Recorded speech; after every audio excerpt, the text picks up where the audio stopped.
some Ugandan surgeons at Mulago Hospital in Kampala came to UBC with a problem. And the problem was they go to work and they have all these patients to treat, but they don't have the right materials to do it.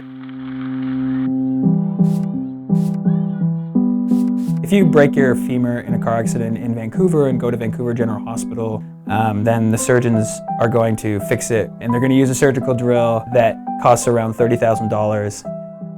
So you can imagine that in Uganda, in a lower resource setting, this technology is not as appropriate, and even if you do have a high quality surgical drill, you have to sterilize it after each procedure. So you drill and then you sterilize, and then you drill and then you sterilize. And that's a big bottleneck in a hospital like Mulago. The other option is to use a hand drill, which is a manual drill that works kind of like an egg beater, you could imagine.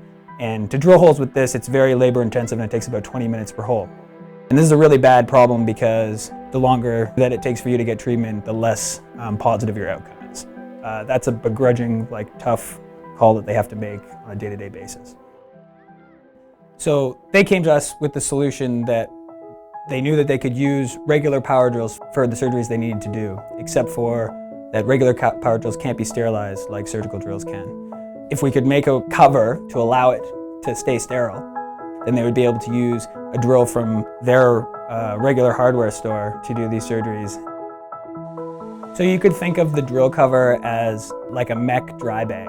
In that you can put the drill inside of it and it features like a folding clasp buckle, the same as like a dry bag would, except for there's a mechanical interface that the drill can connect to on the inside of the bag and transfer its rotation to the outside of the bag without compromising the sterile seal of the bag.